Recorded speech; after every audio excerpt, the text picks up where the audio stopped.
장관이 되어서 대통령 옆을 가서 도와주고 싶은 생각도 있지만 당대표가 이상한 사람이 돼가지고 이게 지금 당청 관계가 뒤떡거리면 장관이 돼서 이 일을 할 수가 있겠습니까? 정성호 장관이 저하고 오랜 친구입니다. 정성호 장관과 얼마 전에 조찬을 했는데 죽겠다고 빨리 이 장관 먹고 국회로 돌아와야 말도 못하고 장관이니까 정치적 발언도 못하고 국회 가면 국회의원들한테 막 질책받고 뚫게 맞고 내가 대응도 못하고 속이 답답해 죽겠다고 빨리 국회로 돌아오고 싶다고 저한테 그러더라고요. 당이 중심을 잡아야 내각도 열심히 뛰고 일을 하는 거지. 당이 그냥 흔들고 그러면 대통령이나 내각이나 일하고 싶은 마음이 들겠어요. 더구나 집권당이 내부에서 막 이렇게 흔들어대면. 이번 당대표한테 필요한 것은 두 가지가 필요하다고 봅니다. 집권 여당 대표는 쉽지가 않습니다. 대통령과 부딪혀서도 안 되고 그렇다고 대통령이 시킨 대로 따라해서도 안 되고 민심을 잘 반영해서 대통령의 부족한 점을 보완하고 대안을 제시할 수 있는 능력 있는, 그러나 또 이게 약간의 차이가 오해와 갈등이 되지 않으려면 대통령과 깊은 신뢰관계가 있어서 이것이 대통령과 맞설려고 하는 게 아니라 대통령 잘 되시라고 뭔가 정말 서로 간에 화합이 돼서 이견이 있더라도 조정할 수 있는 신뢰와 능력이 있어야 빨리빨리 이 정부가 제대로 굴러가지 않겠습니까? 저 송영길 사선을 걸고 제 지역구까지 같이 이재명 후보를 모셔서 여기까지 걸어왔습니다. 정말 대통령과 저는 이제 정치적 공동 운명체이기 때문에 그런 오해와 갈등이 있을 여지가 거의 없다고 봅니다. 실제 제 마음 자세가 그렇습니다. 제가 자기 정치하려고 그랬으면 여러분 지난 2022년 3월 9일 날 0.73%로 이재명 후보가 윤석열에게 졌습니다. 그 다음 날이었습니다. 3월 10일 날 딱 최고위원회를 열었을 때 제가 자기 정치를 할 것 같으면 제가 8월까지 제 임기였습니다. 2022년 8월. 2022년 6월 3일 날 지방선거가 있었습니다. 제가 자기 정치를 할 것 같으면 왜 내가 물러납니까? 끝까지 임기 보장하겠다. 내가 지방선거 공천하겠다. 모든 당대표가 자기 정치하고 싶은 것은 자기가 공천권을 행사하고 싶어 하는 거 아닙니까? 얼마나 정청래 대표가 그 공천권을 가지고 흔들어서 자기 특보 임명해서 자기 세력을 씹으려고 발버둥을 쳤습니까? 다 알고 있는 사실 아닙니까? 저는 바로 다음날 사표 냈습니다. 대통령 선거 0.73% 졌지만 혹자는 훨씬 더 표가 많이 벌어질 텐데 송영길이가 머리에 쇠망치 테러까지 당하고 발목이 끊어져서 휠체어 타고 다니면서도 머리에 붕대를 감고 열심히 당대표가 뛰었기 때문에 그나마 0.73%로 좁혀졌다라고 평가한 사람도 있고 그렇지 않은 사람도 있고 그렇지만 어찌됐건 제가 사표를 내고 나니까 바로 그날 오후에 이재명 후보께서 전화가 왔더라고요. 아니 대표님이 뭐 잘못했다고 그렇게 열심히 뛰셨는데 안 뛴 사람도 많았는데 대표님이 사표를 냅니까? 나한테 뭐 아쉬워서 그러시더라고요. 아니, 나라도 책임을 져야지 어떡하겠습니까? 바로 그 다음날 저는 사표를 냈고 조금 있다가 지방선거 이제 5월 9일 날 윤석열 대통령이 취임을 했습니다. 그리고 나서 6월 3일이니까 한 달도 안 된 신정권 출범 한 달도 안 된 지방선거 이기가 쉽지 않잖아요. 서울시장 후보 박주민 후보도 나오다가 포기해버렸어요. 없었어요. 그래서 제가 서울시장 후보를 나가게 됐고 나가면서 이제 이재명 후보를 계양구로 모셔야겠다 이렇게 생각을 했습니다. 그때 만약 계양구로 안 모셨으면 아마 제가 봤을 때 그때 지도부가 그냥 저기 안철수 지역구 성남 분당에다가 전략공천 해버렸을 거라고. 그러면 이재명 후보 입장에서는 성남시장을 역임하신 분이 분당에 전략공천하면 내가 못 가겠다 그러고 비겁하게 도망갈 수가 없잖아요. 자기가 시장했던 지역인데. 그러나 그 지역은 성남에서도 가장 보수적인 지역으로 당시 안철수 후보하고 싸워서 이길 가능성이 거의 없었습니다. 그래서 만약에 전략공천 해가지고 거기서 만약에 졌으면 바로 이제 정치검찰에 노출돼서 정말 무장해제된 상태에 완전히 구속돼가지고 정치 생명을 끊으려고 발버둥을 쳤을 것입니다. 그리고 나서 제가 그럼 지금 시대에 왜 당대표에서 뭘 하려고 그러냐. 저는 집권 여당의 대표라는 것은 양면성이 있다고 봅니다. 대통령을 잘 뒷받침하는 게 첫 번째이고 두 번째는 대통령의 부족한 점을 보완하고 대안을 제시할 수 있는 능력이 있어야 된다고 봅니다. 그 예를 들겠습니다. 노무현 대통령 때였습니다. 첫 번째, 노무현 대통령께서 한미 FTA를 추진할 때 우리 민주당 의원들 대부분 반대했습니다. 특히 정청래 후보가 제일 앞장서서 저 송영길은 적극 지지했습니다. 제가 특위위원장을 맡았습니다. 노무현 대통령께서 말씀했습니다. 우리나라 진보 개혁 세력이 통상 개방 문제에 정면으로 대응하지 않으면 역사의 주류가 될 수 없습니다. 그 말에 동의했습니다. 우리가 위정적 사포가 될 수가 없다. 분명히 이 개화의 물결에 정면으로 대응했어야 되는 것처럼 한미 FTA가 좋아서가 아니라 무역으로 먹고 사는 대한민국이 세계에서 가장 강력한 시장 파워를 가지고 있는 미국 시장의 접근권을 포기하고 어떻게 대한민국 경제가 살 수 있겠는가? 라고 생각을 했고 한미 FTA를 추진하자 적극적으로. 그리고 여러분 아시다시피 일본은 미일 FTA를 추진을 못하고 있었습니다. 일본이 1853년 페리 제독이 요코하마 도쿄 항로 들어왔을 때 그때 개항을 우리보다 먼저 했기 때문에 일본이 근대화에 앞서갔고 우리는 1876년 그로부터 23년이 지난 뒤늦은 개화 때문에 우리가 식민지의 길을 걷어야 됐습니다. 그러나 FTA만큼은 제가 한국이 일본을 앞서가자라는 게 저의 생각이었습니다. 일본은 왜 미국과 FTA를 못했느냐? 일본 농촌의 강력한 지지를 받고 있는 자민당이 농산물 개방에 대한 농민들의 강력한 반대를 부담스러워 이길 수가 없었기 때문에 미일 FTA에서 대단히 소극적이었습니다. 그래서 못한 겁니다. 그 틈을 타서 우리는 한미 FTA를 주도해서 아직까지 미국, 일본은 FTA를 체결을 못한 겁니다. 사실.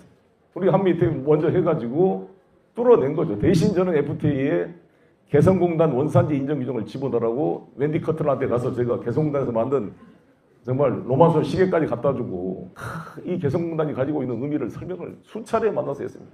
제가 힐튼 호텔 가서 밥도 사주고 웬디 커튼을 만나가지고. 그 다음에 김현종 통상교섭본부장, 김종훈 협상대표와 설득을 해서 그 조항을 마침내 집어넣었습니다. 저는 이러한 자세로 FTA를 뒷받침했다. 그 FTA 덕분에 우리가 매년 500억 달러 이상 미국에서 흑자를 거뒀습니다. 왜 FTA를 하면 미국 자본이 한국 시장을 지배할까라는 패배적 사고를 하는가? 우리가 미국 시장을 장악할 생각을 해보자라고 저는 외쳤습니다. 그리고 실제로 우리나라 가물치가 미국 강에 가가지고 미국의 고기들을 다 잡아먹어가지고 지금 우리나라 가물치가 미국에서는 스네이크 피시라 해서 공포의 대상이 돼 있습니다. 뱀처럼 생긴 고기다 그래가지고. 이렇듯 우리나라가 가면 미국 시장을 장악할 수가 있다 이거죠.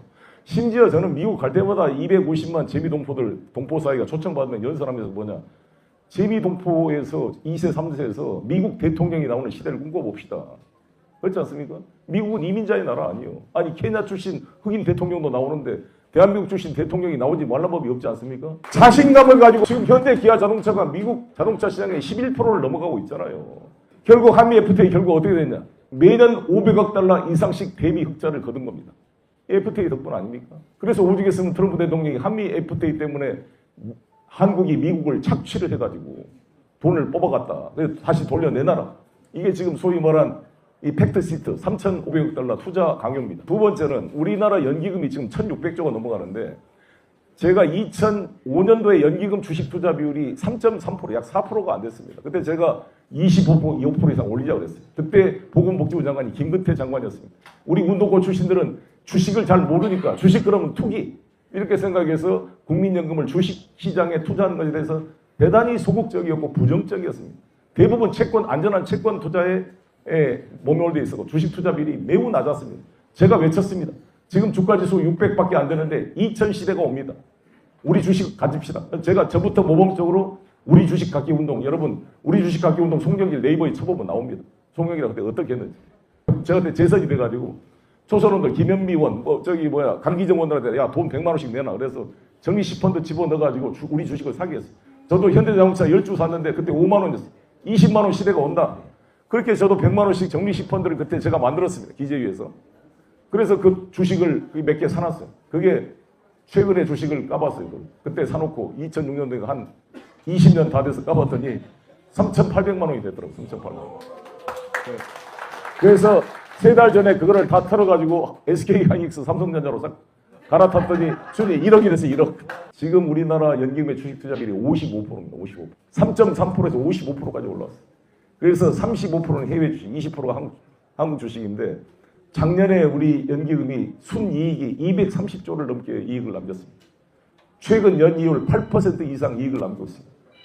이 이재명 정부가 임기 5년 안에 주가 지수 5,000을 만들겠다 그랬잖아요. 그때 이재명 대통령이 막 취임했을 때 3,000이 채 안 될 때였습니다. 그때 나경원, 김문수 뭐 전부 다 비아냥 그랬습니다. 그래 나경원이는 서울법대 나와서 이 윤석열 보니까 머리가 안 좋은 애들이 서울법대 상당히 많아서 이해가 돼요. 나경원이 그런 것은 이해가 되는데 문제는 하버드 나왔던 이준석이조차도 하버드를 나왔던 친구가 그렇게 말도 안 된다는 소리라고 비아냥 걸 보고 야 이거 돌스톤이 맞구나 그런 생각을 했는데 1년도 안 돼서 5천이 뭐야 7천 8천이 넘어갔잖아요. 그러니까 우리 국민 세금 하나도 안 들이고 연기금이 230조가 늘어난 거잖아요. 2006년도에 그러니까 노무현 정권 한 4년 차죠. 그때 웨스팅하우스가 매각으로 나왔습니다. 미국 최고의 원자력 회사입니다. 원전 설계, 시공, 폐기하는 대표적인 원전 회사가 웨스팅하우스인데 그게 매물로 나왔다. 매물로. 이거를 우리가 샀어야 된다고 생각합니다. 제가 그때 노무현 대통령이 측근이었다면 모든 거에서 걸더라 이걸 사버립시다. 이광재 의원이 언제 인터뷰했더니 그때 못한 걸 자기도 후회한다 그러고 써놨더라고. 이광재 의원 정도면 노무현 대통령과 그때 직접 소통이 되는 위치였으니까 아마 설득할 수가 있었을 텐데 자기가 그걸 놓쳤다고 아쉬워하더라고. 이광재 의원도 대단히 뛰어난 분이고 국제적 감각이 있는 분인데 그분도 한탄했던 것처럼 저도 제가 그게 아니어서 그랬지만 제가 그때였으면 그걸 했었을 것.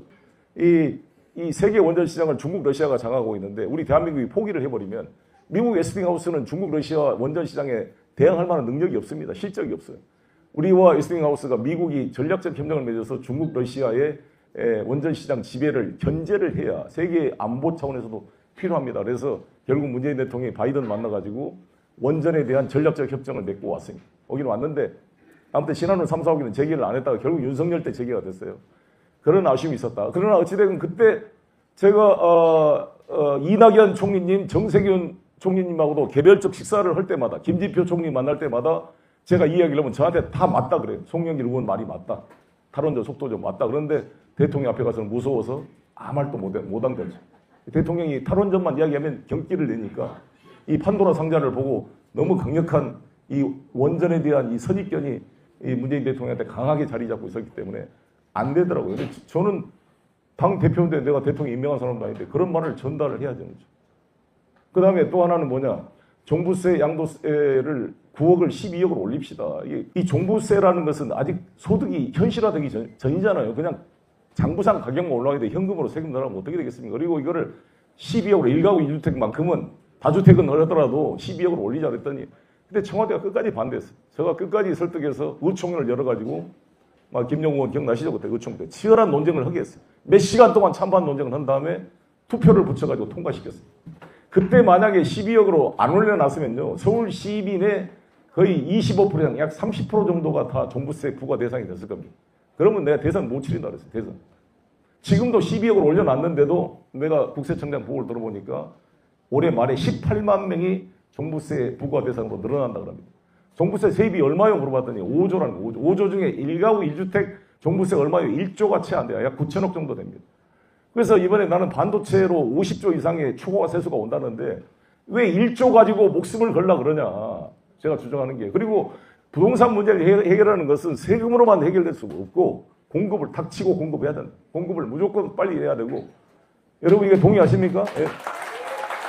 공급도 이 오세훈 시장도 좀 한심한데 서울시가 평균 주택 공급이 4만 5천 세대 정도씩 공급이 돼야 됩니다. 그래야 멸실주택이라든지 우리 자녀들 결혼해서 아니면 분가해서 1인 가구가 계속 늘어나고 있기 때문에 그 주택 수요를 맞출 수가 있는데 평균 4만 5천 정도가 공급이 되던 이 아파트가 올해 얼마냐면 2만 4천 세대로 한 48%가 줄어들었어요. 그러니까 웃긴 사람이야 오세훈 양반도. 근데 그러면 저는 우리 정부가 출범하자마자 이 사태를 파악하고 바로 공급 확대 정책을 들어갔을 때 너무 늦었어요. 지금도 빨리 해야 된다고 빨리. 제가 이건 똑같이 이낙연 총리한테 그랬습니다. 문재인 정부 들어서자마자 저는 이낙연 선배한테 총리님 닥치고 공급해야 됩니다. 뭐 느리고 맨 뭐 세금 때리고 이러다가 완전히 부동산 때문에 그냥 망한 거잖아요. 문재인 정부도. 근데 그 전철을 밟을 위험이 있다고요. 이런 거를 막을 수 있는 당대표가 필요하지 않겠습니까?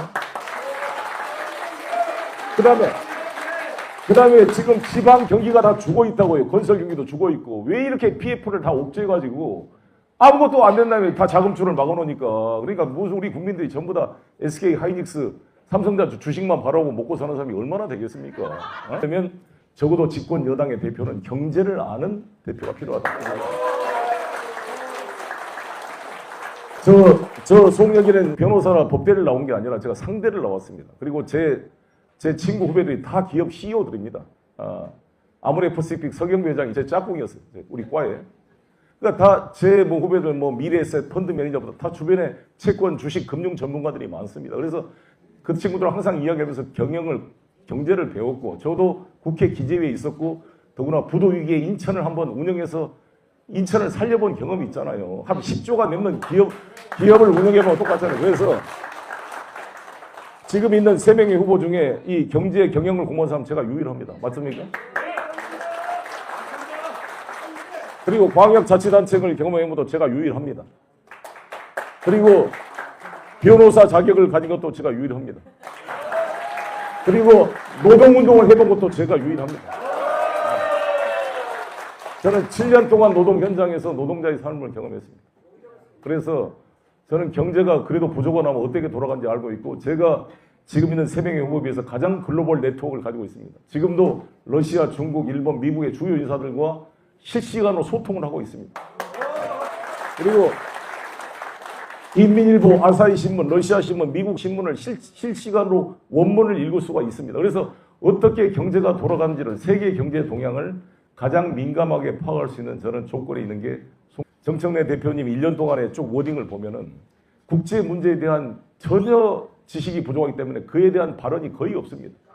예, 국제 문제나 외교 문제, 남북 관계 거의 하나 없어요. 특히 제가 답답했던 게 조지아주의 현대차, 그때 우리 엔지니어들이 소위 아이스라는 그 미국 이민 세관 단속국한테 체포돼서 쇠사슬로 묶여가지고 우리나라 엔지니어들이 끌려왔을 때 느끼는 분노와 모욕감이 얼마나 컸는데, 그때 당대표가 제대로 말 한마디 한 줄만 하고 제대로 대응도 못 하더라고.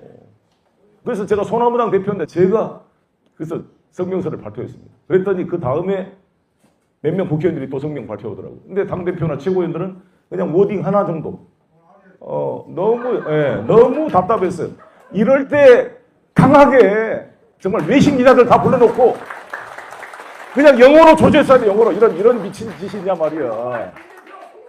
정부는 한미 관계 때문에 세게 이럴 때 말 못하지만, 아니 정당이야말로 자유롭게 이럴 때 미국의 이 조치에 이게 미친 짓이라고. 아니 너희들 투자해라 그래서 우리가 갔더니 거기에 이민 비자 특혜도 안 주고 그걸 체포를 해? 그것도 쇠사슬로 묶어가지고 우리나라 최고급 엔지니어들을 이러면서 누구 나라에 투자해라. 이 미친 정책이 어디가 있냐고. 정말 한 대 갈겼어야 되는 거 아니냐고요.